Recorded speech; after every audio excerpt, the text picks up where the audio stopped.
Hi guys, Miss Olive. Making this video for my coworkers to help communicate facilitation in American Sign Language with a deaf caregiver in a child care setting. I like to preface these videos by saying I'm not certified in American Sign Language. I'm not certified as an interpreter. I'm not a teacher of the deaf. I am just making these videos to help my coworkers, again, just facilitate that little bit of communication with a deaf caregiver at a child care. So let's go over that little beginning and end of the day greetings. Again, waving is a perfectly fine way to just say hello, goodbye.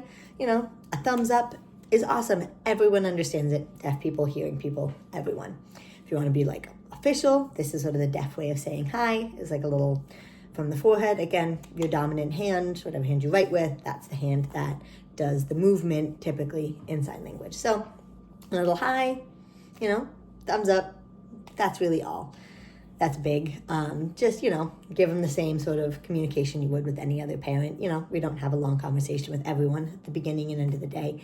If there is anything big you need to communicate, write it down, write a note in the app that we use for tracking things. You know, again, just really write it down is the biggest way to do it if you feel like you can't communicate it fully in American Sign Language. But for the most part, beginning and end of the day, you're just going to do like a little, you know, waving goodbye. Want to get fancy with it? You can ask, how are you? So you take two flat hands, put the backs of your hands together. Now I'm going to turn sideways to show you, but you would stay facing the individual you're talking to, like normal. So hands point towards your chest. You turn them up and out. That's how. So again, hands towards your chest, up and out. From the front, it will look like this. How are you? You point to who you're talking to. How is she? How is he? How are you? All right.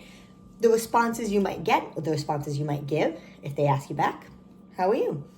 I'm fine, right? Flat hand, tap your thumb on your chest. I'm fine. You could also say, I'm good. Dominant hand touches your chin. Other hand is flat. Good. It catches it, right? As opposed to thank you. Very similar signs. Good has your non-dominant hand to catch it. Thank you does not. So I'm fine. I'm good. I'm a little tired, right? Those two flat hands again, touch like your sternum, and then go down like a sigh. I'm tired. Maybe you were just out sick for a few days and you want to tell them, oh, I'm better, thank you, right? Flat hand by your mouth and you pull it up into like a thumbs up symbol, right? I'm good, thank you for asking. All right, so again, fine, good, a little tired, I'm better. All right, those are fine responses to the question, how are you? If you want to, again, say a little more, you could ask, you know, tell them, have a nice day. Again, works in the morning and afternoon, have a nice day. Have is those two hands like you're about to do tired, but you just touch them to your chest. Have. Nice is you take your dominant hand on top, non-dominant hand underneath, and you just brush, right? Have a nice, and then day. A lot of us know this from the songs that we sing.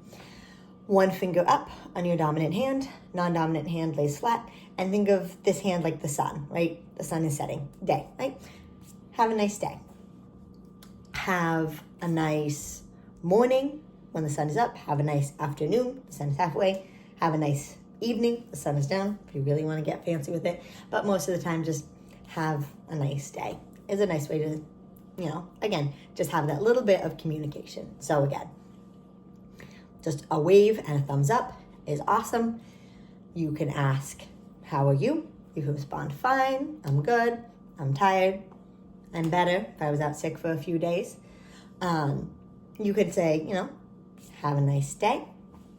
And if there's anything more that needs to be communicated about the child, it's probably best to do it in writing or get someone who knows American Sign Language who can help communicate. But again, putting it in writing is an excellent way to communicate with a deaf caregiver.